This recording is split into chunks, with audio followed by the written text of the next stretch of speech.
What a day. You know, just about every day of my life, I've walked around wondering why it is that I'm so lucky. And you know, this is one of those days where I'm asking myself that a few times. Why am I so lucky to be at this venue, to listen to those prior guests share their wisdom, their experience, and their love for what they've done in their lives? And I got a chance to sit here and hear such wonderful stories from friend Jim Small. I mean, in the 80s, the Texas Rangers tonight are going to go and try to get their first World Series ever. They're starting tonight. Jim and I were together in Texas in the 80s. 1980s. We go back a little. And he, along with most everyone else you heard from today thus far, did some really difficult things in the last couple, 3 decades. Most unprecedented. Jim Small goes and they say, hey, that's a big market over there. How about get the MLB brand involved? Okay, Captain, I could do that. And he set sail and did a remarkable job of having, which is really interesting, of having this side of the Pacific understand what that side of Pacific really should have and get, rather than just give. That Jim got a nice understanding between MPB and MLB, that it's not just about money, and it's not just about getting your best players to go over and play in MLB. No, it's about baseball. How everyone could benefit if you just play the game. And you know, I've been so lucky to think I've played the game. Yeah, that game. But through much of my career, somehow this serendipitous stuff that has happened to me in my life that I call lucky, I've been kind of wound and twound and bound and connected to Japan. How so, say you? Yeah, well, you know, when I was on my first stage in high school as a 17-year-old, I was running a football and hitting the ball around the ballpark and doing that whole 9 yards, but I was also the lead in the school play, which turned out to be a cool hit in Stamford, Connecticut, a few hundred miles up the road here. They had a repeat performance. It was so well received. And I was the lead in the play. And the play on Broadway, the lead was a guy named Marlon Brando. And the name of the play was The Tea House of the August Moon, and the lead played the part of a Japanese interpreter who was going to help the occupying forces of the U.S. assimilate the people of Japan to live the way the conquerors wanted them to live. Think about that one for a second. And I was a Japanese interpreter speaking Japanese on a stage at Ripwalm High School in Stamford, Connecticut in 1966. And then in 1976, I was in the major leagues. And in spring training, I always lived off premise because I was married and I had dogs and I couldn't live in the friendly confines where a lot of other people live. And so I had a bicycle that I would ride from my place to the spring training camp, wherever it was. And this one year, there was a little Winnebago that I passed by.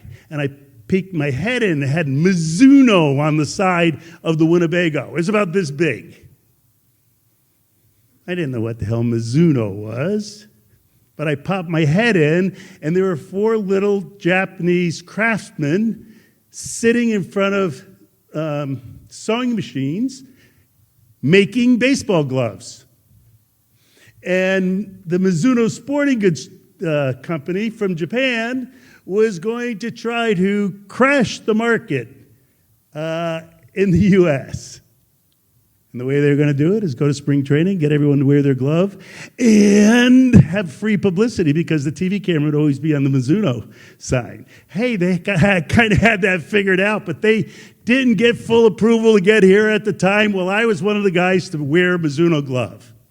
Matter of fact, I was considered the first guy to ever wear a Mizuno branded Major League glove in a Major League game. And I got to go to Japan as the guest of the Mizuno family. And they showed me a whole week around town. This is back in the 80s, after I retired. And they're thanking me for sitting at the end of the bench and wearing their glove. Kind of interesting. And then in 86, after a year of managing in the major leagues, that kind of needle kept threading through that Japanese connection because I was asked to speak at a U.S.-Japan baseball summit in Tokyo, where all the major league coaches and managers were gathering for the first time. And this spectacular ex-player and 2 were forming this kind of coalition between East and West, and let these guys over there come over and tell us what they're doing on the baseball side. And I got invited to talk about baseball. In particular, in pitch counts. We were doing pitch counts for this. It was revolutionary thought back in when Jim was there in the 80s in Texas. But, you know, the owner one day called me into a meeting and said, "Mr. Manager," I said, "Yes, sir, Mr. Childs." He said, "Son, I look at our team, and we got a lot of guys we pay a lot of money to, and if they get hurt, they can't play." "Yes, sir. I don't want our pitchers getting hurt anymore." "Yes, sir. Good talking to you, Mr. Childs. See you next week." And I was a 35-year-old manager, needed to do something, otherwise I'm going to get fired. And what I did is I created a pitch count to kind of protect my ass. You know what I mean? So anyway, as luck would have it, I got great experience managing in Texas. And my mind is a little there in Texas tonight because the guy that fired me when I managed in Texas is going to throw out the first pitch tonight, I think, George W. Bush. And I wanted to be there to say, "Don't bounce it." Yeah.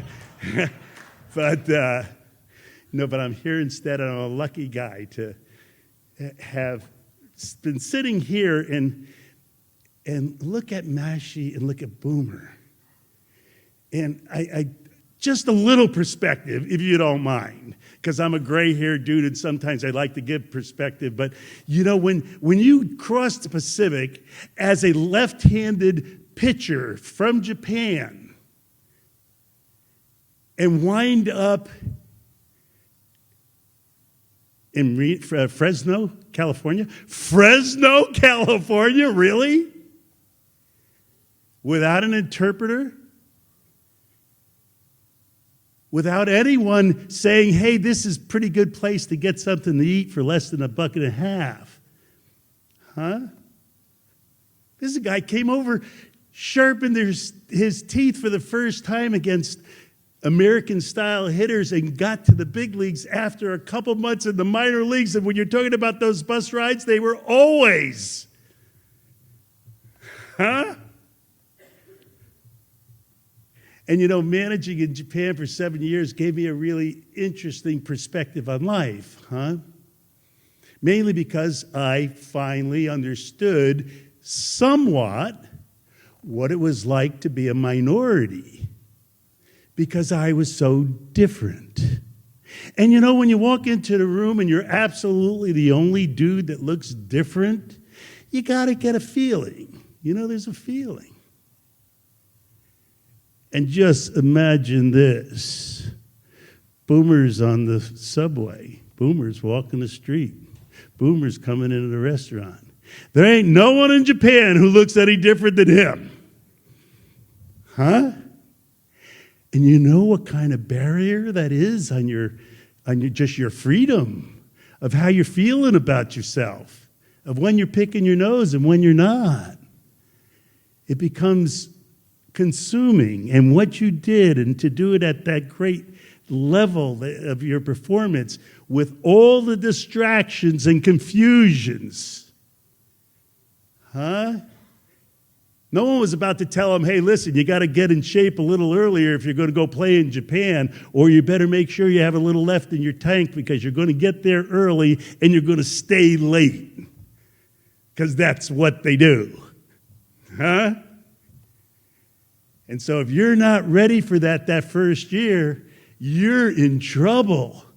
That season starts, that shuto. If you were here for the little talk, I had a chuckle because managing in Japan, I had some great hitters. I had, I think, one of the best hitters, if not the best hitter that ever played for me, was a guy named Julio Franco.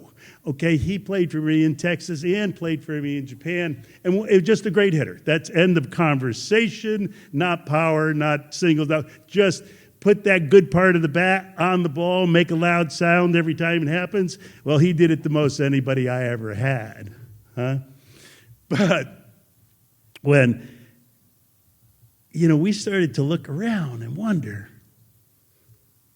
if we're really going to be different, then we better be good.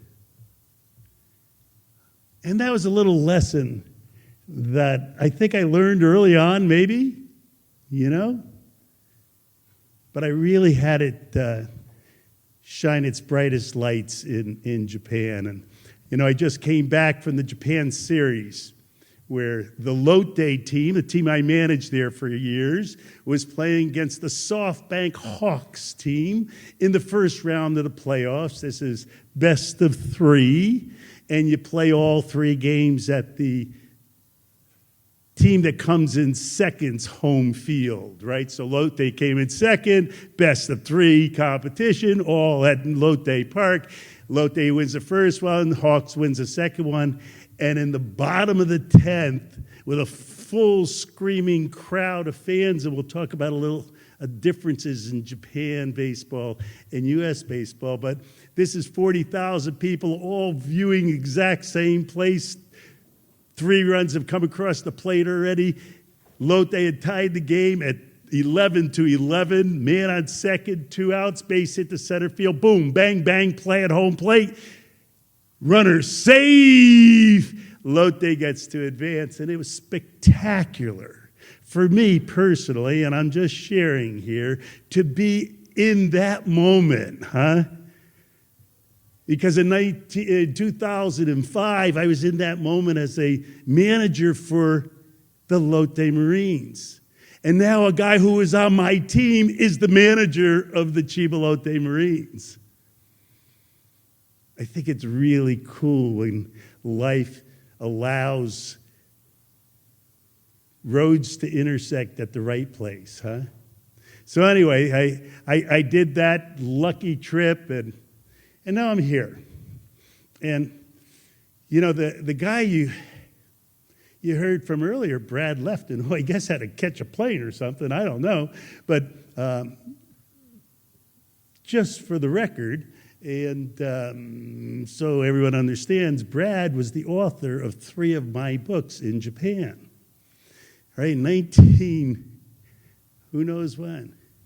I went over, and there was that Japanese culture is something that people want to understand and embrace, and it's hard unless you can really embrace hard and really embrace for a long time. But once you kind of get into it, and once you are embracing that culture, it understands that you get it. And I think that's about what's happening on this campus and around this country and around this world right now, where people are trying to figure out how to just understand what you're supposed to understand. It's not that tough, in my opinion. And I think in Japan, they try to simplify things. If you get to the corner and the light's green, you can go. And if it's not, just stop. Wait, but there's no cars coming down here or no cars coming down. No, that's okay. You just stop and wait for the light to change. Isn't that nice? Invariably, people would come and visit me in Japan, friends of mine, and they would always ask the same question. Always, no matter who it was, what age they were, they asked the same question, and that was, hey, Bobby, why is there no litter on the streets? And after answering the question maybe 15 times over the first couple of years that I'm in Japan, I set up a little system. When someone would ask me that, I call one of my players over who was set up to give the answer. And in broken English, this Japanese guy, when asked why is there no litter, he would say, because there's no Ritter can. And then they said, but why are there no Ritter cans? And they said, because there's no litter. You know what I mean? And then my friends would look at me. I said, yeah, that's the answer, okay? There's no litter because there's no litter cans. And the reason you have no litter cans, hell's bells. What for? They have no litter. It's a kind of cool way of thinking. Simpler, but nothing was simple. In the years that I spent in Japan, they were so challenging, wonderfully challenging that I was a major league manager for 7 years and then a minor league manager for 7 months. And during that 7 months of being a minor league manager right kind of down the street in Norfolk, Virginia here, I was scouted. I was managing and I was being scouted. And I was being scouted by this group of Japanese guys who were going around the U.S. that entire year to pick out guys that they thought could actually be the first ever non-Japanese man to manage in the major leagues in Japan. Yeah, to be the first one. Yeah.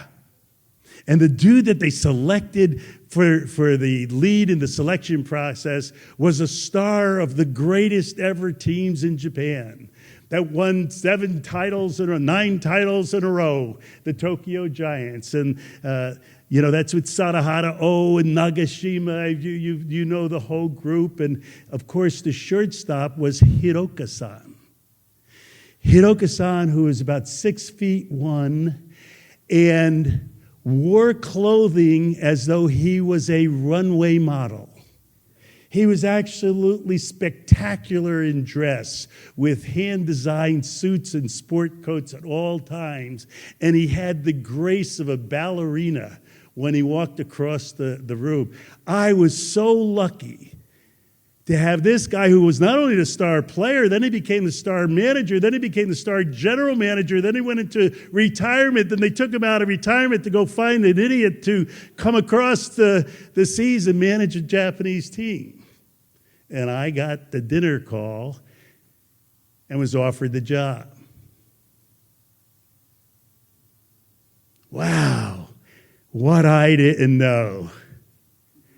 But it was really fun learning, And in all the cultural baseball exchanges from, Tomodachi and everything that happened after the tsunami, the first year that I went to Japan in 1995 was the year of the Kobe earthquake. Total devastation. The highways smashed on. As far as you could see, everything's crumbled. The earthquake's the same day as the announcement that I'm making at Narita Airport that I'm going to manage the Chiba-Lotte Marines, and all the press are around me, and they're doing the interview about me coming to manage in Japan, and this is at the airport itself. It's a real scene. Some of the press people start fading off. And they're tapping on each other, fading off. Before I know it, no one's there because the earthquake had just been reported in Kobe. One of the most amazing things that I ever saw was them putting the infrastructure back together in time for opening day of the Chiba-Lotte Marines. And the Oryx Blue Wave, where playing right field and batting first was a young man named Ichiro, who that year went from last name to first name. Before he was Ichiro, he was Suzuki, because that's his last name, and everybody had the last name, but then he started doing things that no one else ever did. And he says, I want to be a little different. Whoops! He did read the code. Yeah, he wanted to be a little different. He put Ichiro on, and everyone in the world wound up knowing about Ichiro. And just about the other thing about Brad Lefton that I wanted to mention, that just about anything you've ever seen posted or talked about involving Ichiro for the last 20 years, Brad was basically in the middle of it. He followed him. He was like the bibliographer or something on Ichiro for a while. So he's a cool dude. And I think that, the guy Ted says 18 minutes, and I'm at 23 right now. So unless you prefer me to do a soft shoe dance over here, I'd love to answer any questions and go anywhere you want to go, because this is a vast subject. And the relationship that I've been lucky enough to be involved with, to get a Medal of Honor from the Emperor, to have, when they were talking, Shimizu-san was talking about the history, pick up that Bonsai Babe Ruth. It's so cool to read about what went on during that time, pre-World War II. Yeah, the Americans are going to come over. They're going to have all their stars. They're going to have parades in the streets. And Japan's already occupying another country. And here it is that U.S. baseball is embraced. And the reason, the whole idea was that there was the newspaper in Japan, the Tokyo Shimbun, Yomiuri, that is called today. Well, they were being challenged, right? That history, by the new newspaper from the other city. And owner of the company, president of the company, Shoriki-san, had this idea to get Babe Ruth to Japan. Babe Ruth. And the way they got him to come is by Connie Mack telling him that he was interviewing him to be a manager. The Babe is gone. He's not playing next year. Hey, I got an idea. Come with me over to Japan. I'll let you manage a little. And I'm looking for a manager. And son of a gun, Babe said, what a great idea. And when you see some of the photographs, and not many of the photographs were preserved because the Shimbun's offices were destroyed during the war. A lot of them burned out. And so the very few pictures, maybe 40 or so that you see, is incredible. 1934, 80,000 people sitting side to side like this in a bowl-shaped stadium where you can't move it. It's 97 degrees, and they're watching every pitch that's being thrown to these American guys against their non-professional kids. What a moment of pride. And, that whole thing going forward. Oh, I didn't tell you the rest of the story about me being Mizuno's first guy ever to wear a glove. Yeah, because I told you that was the fact. Well, the president of the Texas Rangers when I was there, George W. Bush's friend and partner, Tom Schieffer, of the Bob Schieffer, Tom Schieffer family, CBS Evening News. Anyway, Tom became the ambassador to Japan under George W. Bush. Wonder how that happens. And while he was there, he asked the Hall of Fame to send over baseball artifacts because he knew correctly that the best way to get into the heart of a Japanese is through his stomach, and the next best way is tell him you like baseball. And he got all these artifacts and laid them all around the embassy building and opened it up to the welcome Tom to Tokyo. And one of the things that was sent was like a little pile of leather Well, invited to this same reception was the son of Mr. Mizuno and the hand craftsman who wound up making my first glove in 1976 and then later retiring as vice president of Mizuno. And his only job for the last 4 years of his career was to make Ichiro's his own personal 5 gloves. That's what he did. Well, he was there, and Tom Schiefer pointed to this leather pile, and he says, that's supposed to be a glove Lou Gehrig wore. Do you think you could put it together so it looks more like a glove? Jim Small might have been at the party. And sure, Kabuta-san took the leather, went back, put it together, and as he was putting it together, he looked underneath the wristband, and there was the Mizuno M. Well, how the hell does stuff like that happen? Well, legend has it that when Babe Ruth was there in 34, so was Lou Gehrig, and his glove went missing. And the Japanese players thought that maybe somebody stole it, and they put together a collection of money and bought a glove at the Mizuno shopping corporate headquarters in Osaka and gave it to Lou Gehrig, who wore it for the rest of the series and then wore it in 1935 season. So when Mizuno was celebrating their 100th anniversary and they invited me to be on stage, I thought once again, it was because I was the first one, and when they brought me out, they said, and here's Bobby Valentine, who is the second guy to ever wear a Mizuno glove in the major leagues. I go like this, and everybody else goes like that, and then they pull down the slide with a big presentation of the Gehrig glove and the Mizuno side, and I'll bet second to Lou Gehrig, I guess. It's okay. So is there anything, anybody, if you throw out a topic, if you came here thinking I was going to talk about something and I didn't touch on it, then put up your hand and just throw a word out. And I'll go, blah, blah, and that's what I'll think the answer to the word is. Anything that you thought maybe while you're sitting here, what do you got? That, geez, I want to ask this dude something. Yeah. So I'm a Dodgers fan. Yeah. And then the Giants came to Dodger Town. Tell us about your experiences with Japanese baseball players with the Dodgers. Wow. Yeah, that was another little thread, I guess, huh? That was one of these... So I'm a number one draft choice of the Dodgers in 1968. Well, anybody who's gray enough or read a little history knows in 1968 there was a thing going on called the Vietnam War. And at that time, once you got your draft card and you were 18 years old, if you weren't a full-time student, if you weren't married with children, or you weren't disabled, you were given a little ticket to go over and fight in the jungle. And when I signed my contract with the Dodgers in June of 1968, there was a little stipulation. One was that they could send me home at the end of the year anytime by rail.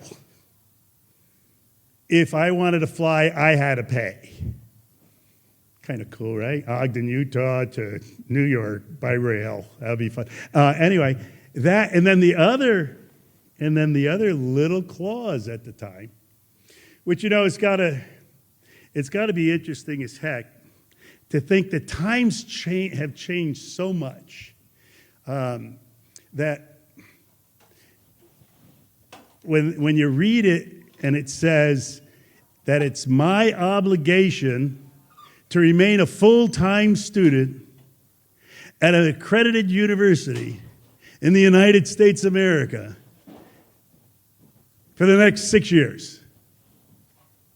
And that was to keep me out of the draft. What that meant?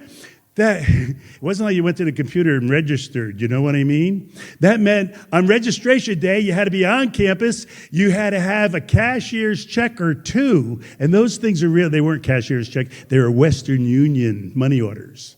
And you had to bring them to pay the registrar to get into class, and if you don't pay by that day or whatever day you get tallied into the archaic system of the 60s, if you're too late, you go to Vietnam. So I was there doing that whole thing, enjoying the heck out of it, but they only gave us 2 weeks for spring training to leave school. And that's before the semester end. So I had the 2 weeks to go to spring training. When I was there, the Yomiuri Giants were with us. And when I got there, my leg was in a cast. Wasn't a real good move. But anyway, so there was a disabled shortstop, and there was Bobby V, who kind of sat around most of the day. And the challenge was that he would have to learn to cut and eat one of the steaks that we would get at night. You know, you go through the mess line, and they always had the slab of steaks about this high. You kind of took one off, made sure no one was looking, and took another one. Well, you know, he would have to eat one of them with a fork and knife, or I would have to pick up a pearl with chopsticks. So that was our little challenge that I won. Yeah. Yeah, Ray. Mm.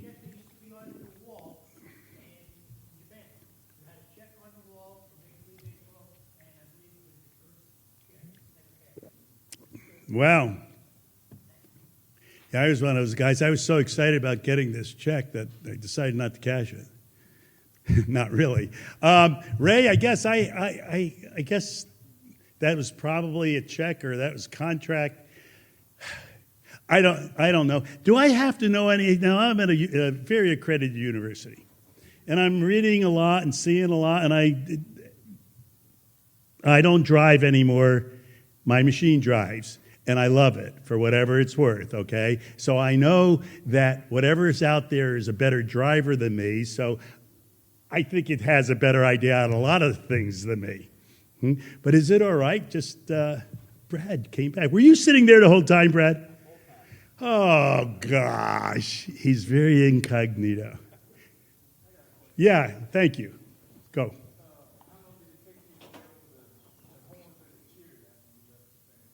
Well, you know, it's interesting. The sounds, right, and sights are different in Japan. Everyone, what the heck's the difference? Well, the fans in Japan participate and they spectate. There's no time to do anything else. They're either clapping along, singing the song, or they're watching the game intently so they don't miss a pitch. The whole crowd. Here, we're kind of reactionary, right? Unless it's a playoff game in Philadelphia where everyone's standing and everyone's, looking. But that's one of the really big differences. And during the game, the right field stands, which is for the home team, has their fan sections along with bugles and drums sing the song of the player. The guy could have a 15-pitch at bat. They're singing the same song with two lyrics. And it goes the whole time, which is spectacular in my opinion. But it stays with you, Boomer. Yeah, that stuff stays with you. And again, the idea that it's a performance is taken into consideration by fans and players. All right, there's a little more drama there. Everything is kind of like, let's act this one out. You get hit by the pitch or you don't, or, an argument with the umpire. It's kind of all orchestrated and cool. And I think the fans appreciate and want to see more drama, not less drama. Another question? Yeah.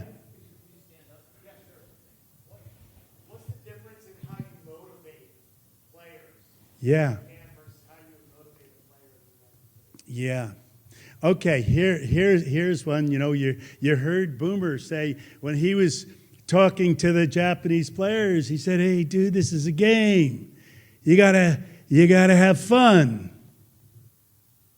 I told my players that they could run anytime they want. They had the green light. You know how many of them ran? 0. You know why? Because the light's not green in Japan, it's blue. And when I had my translator interpret green light, instead of interpret in figurative ways by saying, as you go through the stoplight, or aggressively green light, just you all have green light. They were looking around at each other like they had to go into the shower. 2 days later, no one went to steal. They called him in. What's going on? Komiyama-san, was a pitcher on my team and the captain of the team, said, they don't know about green light. And I went, red light, yellow light. And then they're all looking at me. And I could tell if I say green light, I'm not saying the right thing. The whole team. And I went, red light. And he interpreted, yellow light. And he interpreted, it's not green light. Was it like that? And all of a sudden I got smiles from those who were trying to figure out who the hell I was. You know what I mean? And what I had to do while I learned about the value of communication at all levels, but when you're telling someone through somebody else's words without your infliction and without a true understanding of where those words are coming from, here's a lot of stuff that's lost in translation. A defensive play, trap the ball, throw it behind the lead runner. Here's what we did. I learned this since I was young. You trap the ball, you throw it behind the lead runner. Well, I had those words interpreted, meaning if you trap a little bunt, the ball's in the air and there's two runners on, you trap the ball and then you throw it behind the lead runner. That would mean somewhere between where the runner's off the base and where the base is. And it was interpreted, I find out later, that I wanted them to throw the ball to the behind of the lead runner. And they all agreed that they would do it, but only when we were playing somebody else. They didn't want to do it in practice with their own teammates out there. The literal sense of what the rules are. You know, to not take batting practice it just wasn't a discussion. Let's put it that way. There was never, 12 coaches were never sitting around the table having a beer after a game and say, hey, you think we should let someone play if they don't take batting practice? I'll guarantee you the conversation was never had. Because that wasn't an option. Until the option hit the ball over the fence, and instead of getting optioned, they went his way and started to understand that once in a while, rest is good. And if there are any baseball players out there or dads who are teaching baseball or coaches or whatever it might be, when Boomer said what he said, I hope you heard what he said. But if you didn't get what he said when he needed a break is when his eyes were tired. Okay? If you want to play the game of baseball or play most sports that are up there, you have to understand the value of your eyes, and you have to understand that that's the quickest messaging that your brain gets. Okay? The image you get from your sight, from your vision, boom, that goes direct right up to, I got my brain.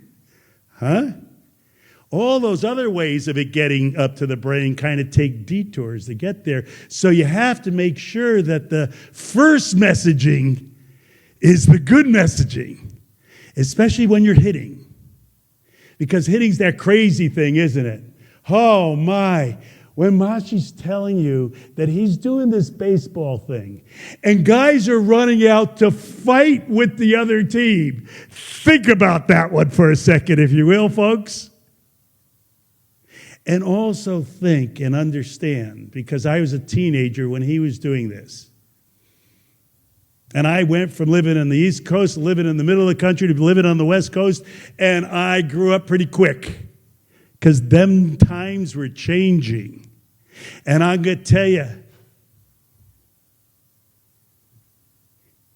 being a Japanese baseball player, on your own, making it to the major leagues, taking a roster spot away from a good, young, full-blooded American.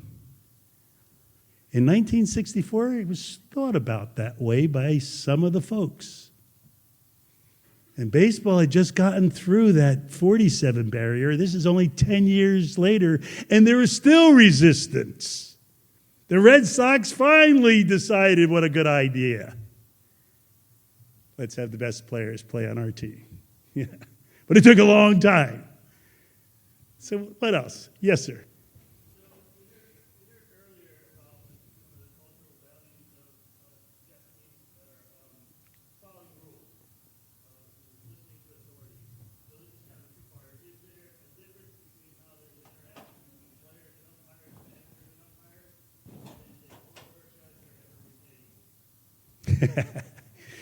Oral's never repaid any bets. But, oh, you mean for the mustache? Oh, I got you. Yeah. Well, Oral Hershiser was a great guy, great competitor. He was that dude, huh?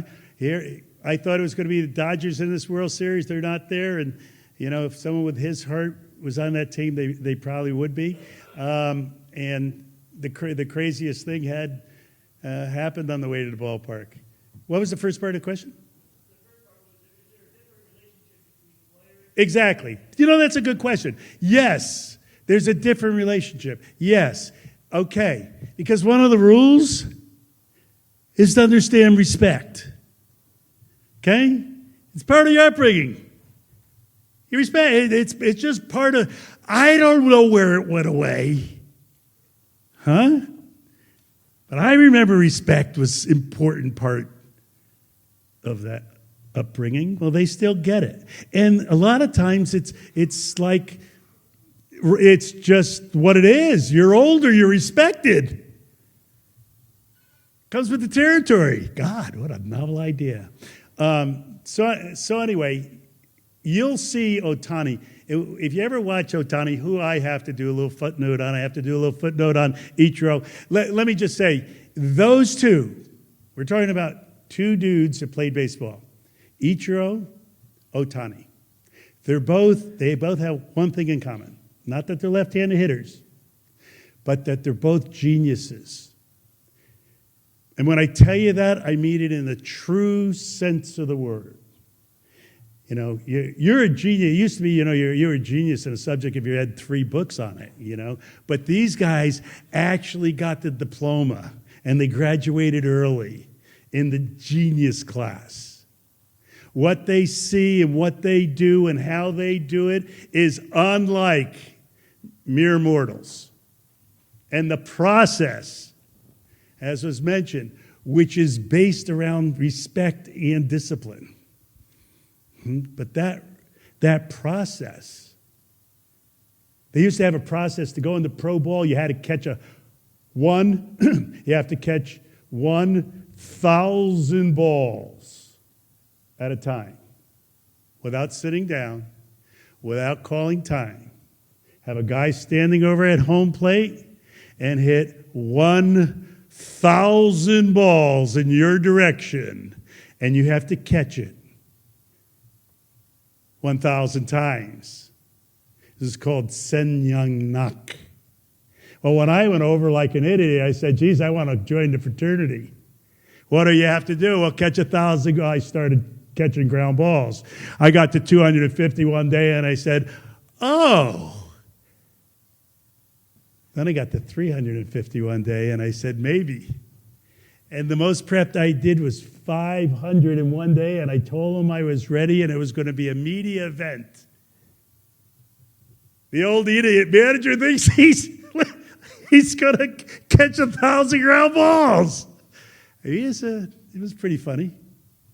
Well, Brad and I did a book about it, as a matter of fact, and it was such an amazing exercise. Now, they took it easy on me, kind of. I wasn't diving for many of them. And they gave me a break, maybe one more breath sometimes than maybe a younger guy. But we did 1,000. It took 4 hours, I think it's 16 minutes, and 3 different guys hitting balls because they got blisters on their hands from hitting the fungos. 3 guys. Oh, well. What else? And come on, one more. Yes, all the way in, almost in the back of the room. Yes, sir. I just need some clarification. Yes. On the strike zone. What is it? If the strike zone What is that?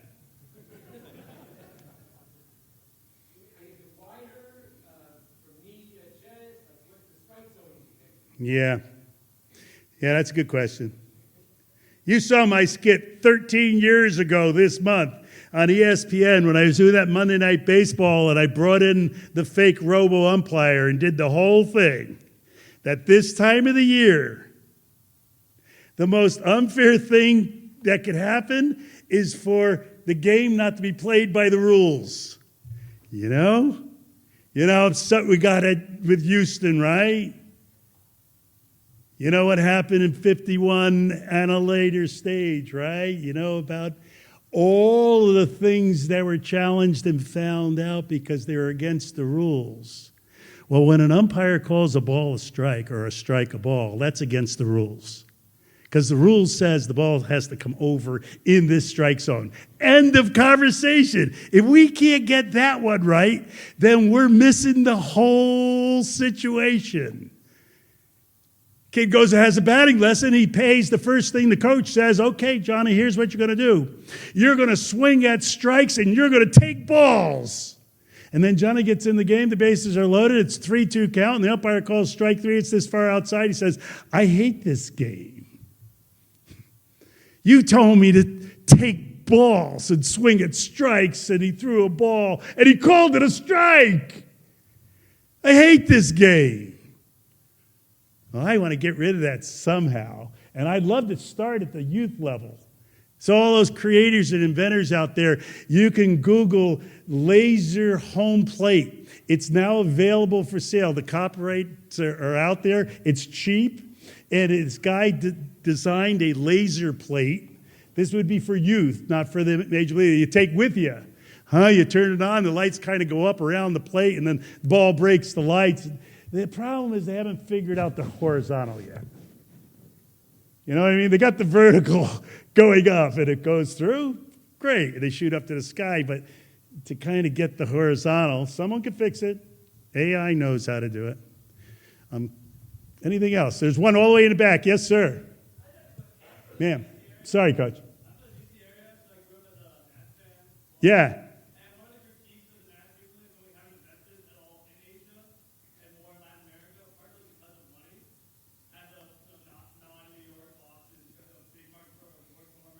Yeah.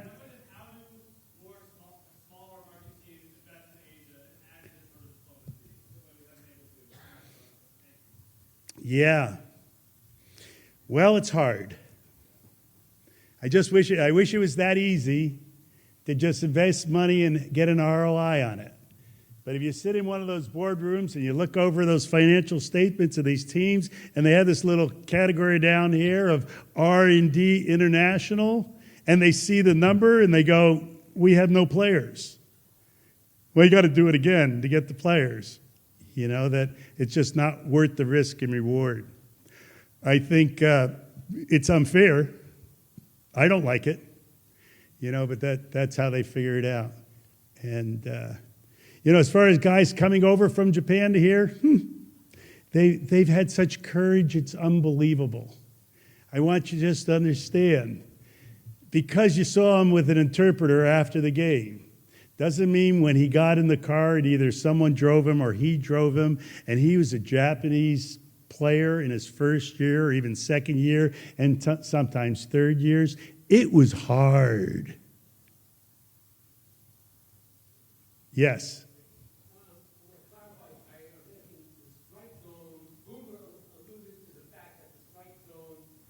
Oh, you don't mean the one in Japan? Oh. Well, that was kind of, yeah, okay, so there was a transition. Just so you know, there are a few references. There was Tom Selleck reference of Mr. Baseball. Boomer, great reference and perspective. And then I was the next layer, okay, of what perception was of what they were doing and how they were doing it. And I became an integral part of it, okay? Trying to get them to market things, as Jim said, trying to have them understand that they don't have to take a loss on this team. You can kind of run it like a business and make things happen, make the fans happy, all that nonsense. But we worked it, and we worked it pretty good. But I think the strike zone gets bigger with an American guy. And, you know, again, they're just humans. Take it out of their hands. Humans do dumb things. I hate to say it. I've been around a lot of them. You know?